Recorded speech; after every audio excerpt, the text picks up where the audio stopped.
Have you ever wondered what really happened to Coraline in the other world? And if you want to know how Coraline's early experiences helped her survive and later save her parents, keep watching and make sure to hit that subscribe button. Black is traditional. But if you'd prefer pink, or vermilion, or chartreuse. The other mother was an evil creature who trapped children's souls in a house for hundreds of years. After a long time of fear and control, only one girl, Coraline, managed to outsmart her and end the terror. Today, we're looking at Coraline Jones, a brave young girl who was the first to survive the dangers of an alternate world called the Other World. To understand how she got the courage to defeat the other mother, we need to start at the beginning. Coraline was the only daughter of two loving parents, Mel and Charlie in the movie, though the book doesn't name them. They cared about her, but were often busy working from home on their computers. Coraline loved exploring, but their house was in a rough neighborhood, so her parents didn't want her wandering around. One day, Coraline's dad went exploring with her, and they reached a stream at the bottom of a hill.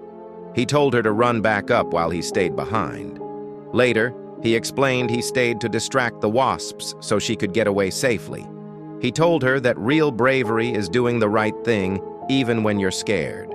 This lesson, along with her father's love, gave Coraline courage for later challenges.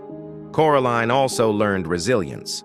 When her mom took off her bike's training wheels, she scraped herself many times, but felt proud when she finally learned to ride. Her childhood was mostly normal. She disliked spiders, liked simple foods, and avoided her dad's complicated recipes and coconut. When her grandmother passed away, Coraline inherited expensive furniture she didn't feel comfortable with, but she wasn't allowed to play with it anyway. The main story happens one summer, a few weeks before school starts. Coraline had already been to school before, so she was probably entering second or third grade. Her family had moved to a safer neighborhood outside London, where Coraline could explore. They shared a house with neighbors above and below, and one empty unit on their floor. One of Coraline's first discoveries was the door to the empty flat. On a rainy day, her mother showed her it led to a brick wall. The next day, Mr. Bobo from upstairs warned her through his mice not to go through the door, hinting that animals could sense the other world in ways humans couldn't. Curious, Coraline went looking for a deep, dangerous well that Miss Spink and Miss Forcible had mentioned. She liked the idea of a little danger to break the boredom. One rainy day, she stayed inside and drew an abstract picture of an eye lost in the mist, a hint at how she would soon get lost in the other world. Miss Spink and Miss Forcible also read her tea leaves and predicted danger. With no siblings or friends, Coraline found the idea of adventure exciting. Miss Spink warned her never to wear green in her dressing room, a theater superstition. Later, Coraline bought green gloves to stand out among her classmates, showing that her independent thinking would help her in tricky situations.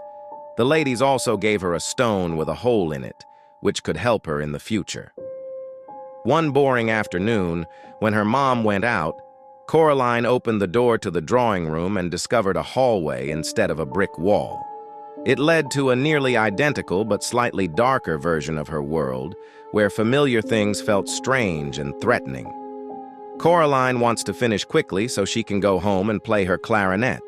She meets the other mother, who looks like her real mother, but has buttons for eyes and pays much more attention to her. They have a lunch with food Coraline actually enjoys. The other mother and her husband tell Coraline that everyone has a set of other parents, and she just never knew about hers before. Upstairs, rats perform for her, which she finds a little strange but also interesting. As Coraline explores, she finds the garden cat can talk now. He tells her he's the same cat from her world and warns her that this world might be dangerous. She visits another part of the other world, which looks like Miss Spink and Miss Forcible's flat, but is now a theater. Talking dogs fill the audience, and the old ladies perform on unicycles before revealing themselves as thin young women with black button eyes, resembling idealized versions of the neighbors. Coraline volunteers for a stunt where the other Miss Forcible throws a knife to pop a balloon above her head, and she gets a box of chocolates as a reward. When she realizes the theater will perform forever, she decides it's time to return to her own world. Before leaving, her other parents offer her the chance to stay forever, if she sews buttons over her eyes. She immediately refuses and goes back through the door. When she returns, the hallway is now a brick wall. Her mom still hasn't come home, so Coraline watches TV alone. She asks the neighbors about her parents, but they haven't seen anything. She goes to the supermarket and prepares her own meal of limeade, cake, and apples. She even writes a story on her dad's computer, but when her parents are still gone at 3 a.m., she cries herself to sleep in their bed. This shows that having freedom without boundaries isn't always as fun as it seems. The next day, the cat wakes her up and leads her to a mirror. In the reflection, she sees her parents looking sad and alone. Her mom leaves a backward message that says, "Help us." Coraline knows what she must do. She gathers her courage and calls the police, but they don't take her seriously. So she brings some apples and the stone with a hole in it and heads back to the other world with the cat. The other mother is waiting and tries to convince Coraline that her real parents don't care about her. She even has a rat steal the key to the gateway door, trapping Coraline inside. Her other parents go to bed, and the cat suggests that the other mother loves games. Maybe if Coraline challenges her, she can win her parents' freedom back. Coraline is scared to sleep in the other world, so she barricades her room with a toy box. The next day, things feel even stranger. She visits the other father's study and finds him pretending to work, but accomplishing nothing. She notices that while the house is mostly the same, there are small differences, like a snow globe on the mantle.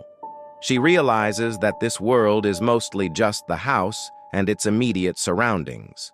The other mother built it like a trap, similar to a spider's web, and hasn't created anything beyond what can be seen from the house. As Coraline explores further, she notices that the trees in the distance start to look twisted, and the mist grows thicker.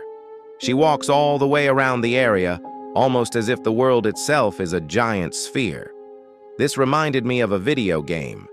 The other mother created this world to tempt Coraline into staying, much like a game developer designs a world to keep players engaged.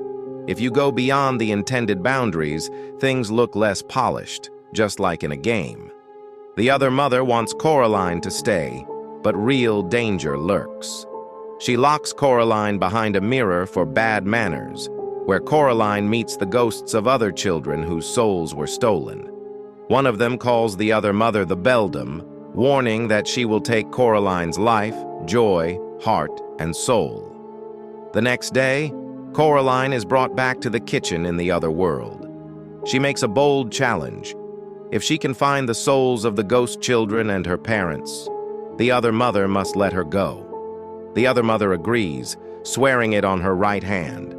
Coraline doesn't yet know how she will do it, until she notices that the adder stone given to her by the old neighbor glows green, a clue that shows her what to do.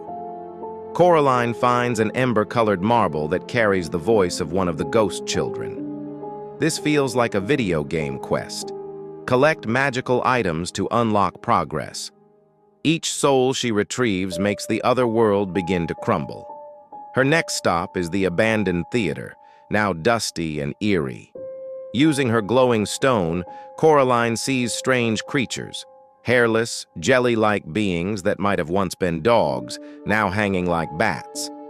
Behind the stage is a twisted egg sack with multiple heads and limbs, and inside it glows one of the captured souls.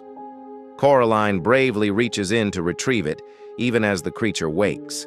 Its face, a grotesque combination of younger versions of Miss Spink and Miss Forcible, reaches out and calls her a thief. After escaping the theater, Coraline notices that the other world is beginning to distort and collapse. She tells the other mother she's found 2 of the 3 souls. The other mother gives her a key to another flat on the 2nd floor, equivalent to the vacant flat in Coraline's real world. It's her curiosity about these areas that has caused much of her trouble, and now she must face the most haunting place yet. A cellar hidden beneath a trap door with a giant dead spider, one of her worst fears. When Coraline reaches the cellar, she turns on the light and sees crude paintings on the walls, a dim bulb, and a foul smell from a rubbish pile in the corner. Cardboard boxes are covered in mildew, curtains are decaying, and beneath one, she notices a pair of feet. The feet belong to a pale, puffy, deformed blob with dark button eyes.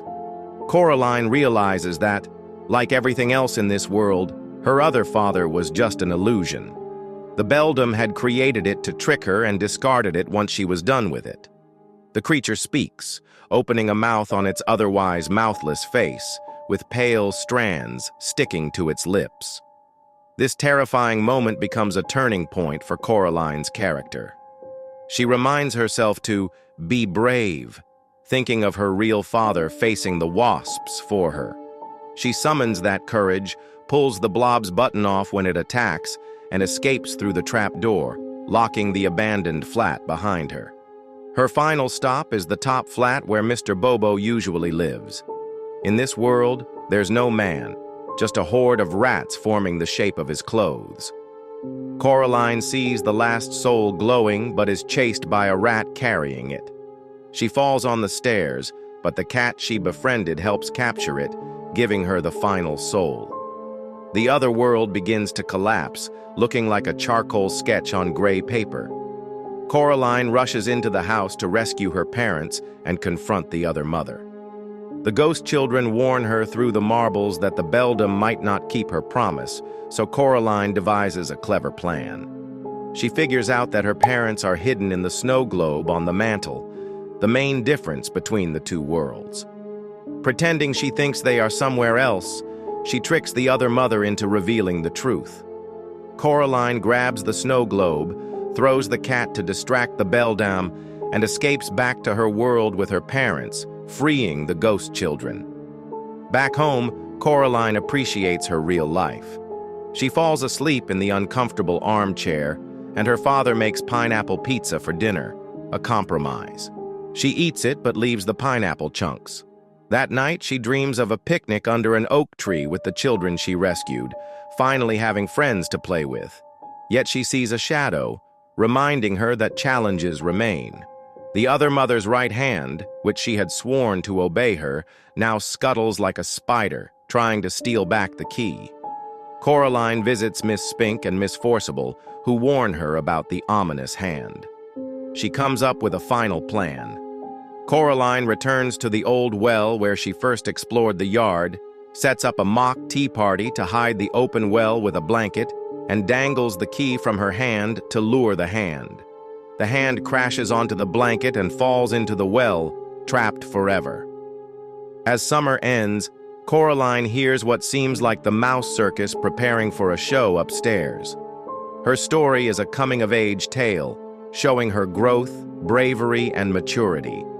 She learns to appreciate ordinary life, face her fears, and use the lessons from her parents to save them when they need her most. This is the story of Coraline Jones, though there is much more to explore about her greatest enemy, the other mother, or the Beldam. And that's the full story of Coraline Jones, her journey from a curious little girl to a brave, clever hero who outsmarts the other mother and rescues her parents. Coraline teaches us about courage, resilience, and appreciating the real world, even when it seems ordinary. If you enjoyed this deep dive, don't forget to subscribe for more stories, breakdowns, and adventures like this. And let me know in the comments which part of Coraline's journey was your favorite. Thanks for watching, and we'll see you in the next one.